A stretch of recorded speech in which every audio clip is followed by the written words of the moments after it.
Charlie Condou, known to millions for roles in the likes of Coronation Street and Holby City. Well, he joins me now with a new role inspired, I guess, by life as a dad of two. It is so good to see you. How are you? I'm good. It's good to see you too. Thanks for having me. It's great. I didn't have to leave home. No, you just have to. You still might have your pyjama bottoms on because you only see the it's top. just the top. I've got my pants on underneath. Now look, this is a brilliant idea. It's a summer reading challenge. And it's a great idea because, you know, kids are going to be, they've been in lockdown, they need something to look forward to, and this is actually going to be great fun, but also educational as well. Yeah, I mean, I think everyone knows, every parent certainly and child has been suffered by lockdown and the fact that school hasn't been open. And we've all had different degrees of how that's affected. Some people aren't going back until September.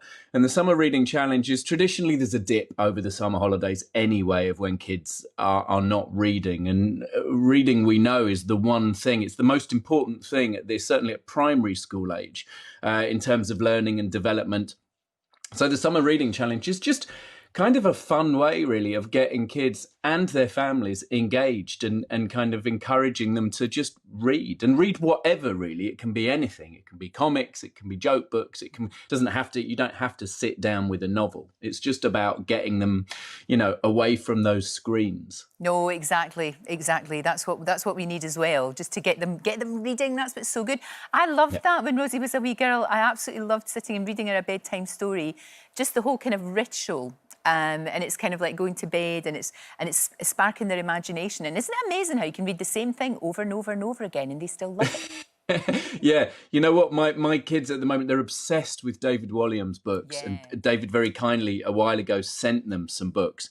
And they've just been out and bought I went out and bought his new one, The World's Worst Parents. And they both read it cover to cover and immediately went back to the beginning and started reading it again. And how my son is now on his third reading. We've only had it a week. But yeah, they don't care. They'll just read it. They'll just read the same stuff. Same with films, to be honest. Yeah, I remember that, watching Aladdin about 152 times, Beauty and the Beast. But there's something really lovely about that. And it's about building memories as well, isn't it? And I think that'll be so important right now because we need some positive memories for them too. Yeah, for sure. And just the chance to do things together. I mean, lockdown was a bit of a reset for a lot of people. And it did. I know certainly the first month really of lockdown was great because I was like, OK, we're going to do stuff with the kids and we're going to play games and jigsaws and do cooking and reading and things like that. Now I'm just trying to stop them destroying each other while I watch Netflix. You know, but it's very difficult. And so I think one of the great things about reading and reading with your children is that very thing of just having memories and having lovely family time together. And we've all got time really for 15, 20 minutes of reading. No, exactly. Of course we do. And it's that kind of thing. There's going to be a sort of reading day, reading together, you know, sort of yes. Which is, again, a really good idea. It gives it a focus, doesn't it?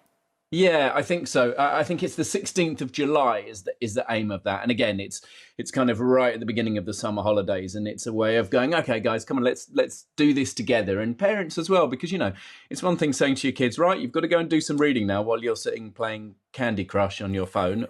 Talking about myself, obviously.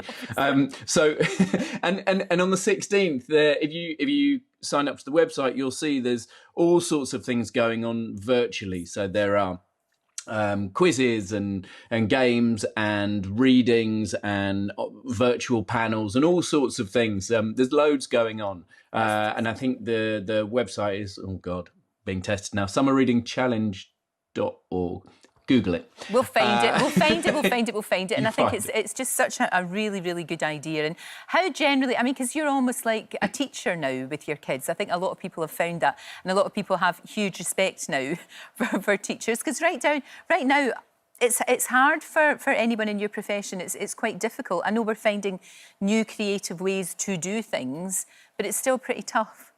Yeah, it's really hard. And the whole homeschooling thing was a real challenge for all of us. But my kids' school is phenomenal. And the kind of online learning that they were doing and the content they were putting up was fantastic. But still, we had to be there at home teaching them, because you can't just put them in front of something and say, okay, work it out yourself. It became apparent quite quickly that both of my children, including my 8-year-old son, are more intelligent than me already, certainly when it comes to maths. But I know what a compound fraction is now, so I guess I've been learning too. But it's hard because they'll listen to their teachers in a way that they won't listen to us. So they get frustrated when they can't do something and teary, and, they'll storm off and all that rubbish that we've all had to deal with. It was really hard work, and I'm so glad. Luckily, my kids are back at school at the moment, which has been, a joy for all of us. No, it has been. I always think when these times, and you're the same, because you've got the same sort of attitude, is you have to find the little nuggets of happiness and little glimmers of light somewhere, because it can actually get pretty overwhelming. And I think we've all felt like that. I have said this before. It's okay to get anxious and to feel overwhelmed. That's all right. But we can concentrate, and that's why I think what you're saying about the reading and about trying to do things with the kids and trying to turn that time into a positive is so important right now. For sure. I mean, my kids would happily sit in front of the computer all day if they could, or YouTube, or TikTok is George's big thing at the moment. And a lot of that, you go, it's fine. We're in a strange situation. The playgrounds are shut and there are no shops or cinemas or anything like that. So you go, all right, well, a bit more screen time, it's not so bad. But also it's about finding things that you can do away from that and trying to do things together. And reading is such a brilliant thing to be able to do. And for kids to lose themselves in stories is wonderful. Oh, it absolutely is. I think it's a fantastic idea. They couldn't have a better ambassador. Charlie, lovely to talk to you today. It really is. Nice to speak to you too. I just hope the next time you will be here. I hope so. I hope so. I really do. Thank you so much. Thank you. And love to your lovely family too. Don't forget, you can watch full episodes of Lorraine on the ITV Hub, and all the best clips, compilations and playlists right here on our channel. Just subscribe now and you'll never miss an upload. Click here to watch another video similar to this one, or click here to head to our channel's homepage to explore all of our exciting videos.